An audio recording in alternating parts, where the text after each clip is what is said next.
Got it. I'll soften the narration, deepen the emotions, add small human imperfections, inner thoughts, pauses, and sensory details, the kind that make it feel lived in and real, not dramatic for drama's sake. Still gentle, still suggestive, still fade to black, but more human. Easy. This is my first time. Clara didn't expect the ranch to smell the way it did. Warm earth, old wood, sun-dried grass. Can't sleep. It wasn't romantic like in movies. This is nice. It was honest, Yeah, it is. real, the kind of place where nothing pretended to be more than it was. That was probably why she came. The city had made her feel like she was always late to her own life. I love you too. Everyone else seemed to know when to love, when to leave, when to leap. Clara had spent years watching from the sidelines, telling herself she'd catch up someday. Ethan Hale didn't look like someone who rushed anything. I know. He walked slowly, It hurts spoke too carefully, much. and We'll get never through it. filled silence just to I've make it missed this. disappear. Me too. The first You look time he shook beautiful. her hand, his grip was firm but not possessive, and he let go a second earlier than expected, as if he was always aware of where his presence ended and someone else's comfort began. She noticed things like that. Days passed in a rhythm that felt older than both of them.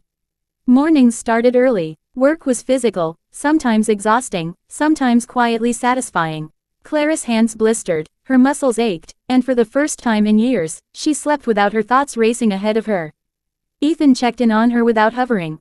"You good?" he'd ask, simple as that. And somehow, the question meant more than just work. Evenings were her favorite. The porch, the sky slowly dimming, the sound of insects filling the gaps between words. They talked about small things, where she grew up, why she left, how he ended up staying when others didn't.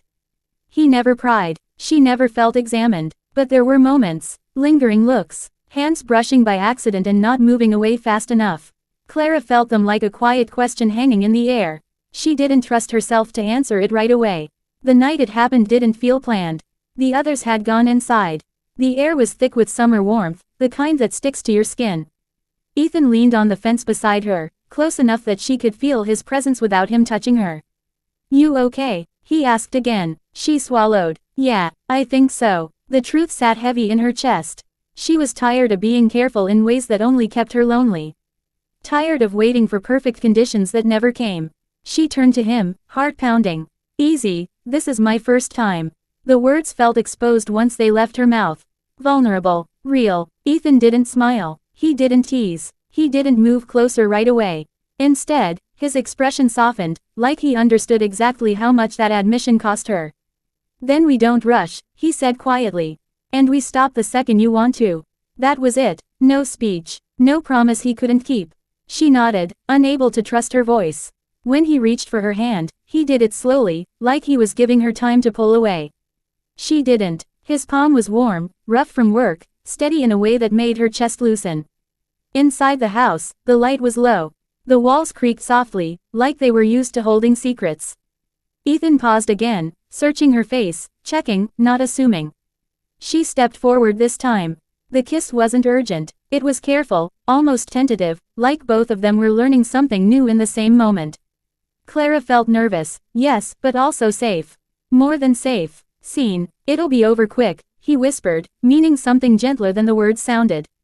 That he wouldn't let her fear stretch longer than necessary. She laughed softly, surprised by herself. "I don't want quick." Something shifted in his expression then, warmth, amusement, something deeper. "Okay," he said simply. What followed wasn't dramatic or perfect.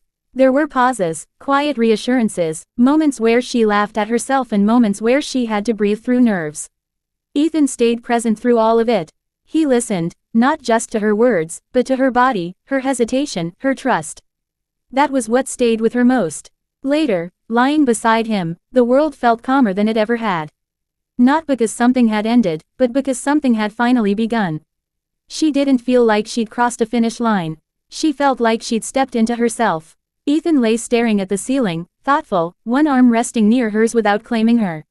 When she turned her head toward him, he glanced down and smiled, small, real, unguarded. "Still okay?" he asked. She nodded. "Yeah, I really am." Outside, the ranch was quiet. Steady, waiting for morning the way it always did. And for the first time, Clara wasn't afraid of what came next. "If you want, I can. Make it even more intimate emotionally. Add more internal monologue, or shift it to a slower, longer 1,200-1,500 word version." Just tell me the vibe.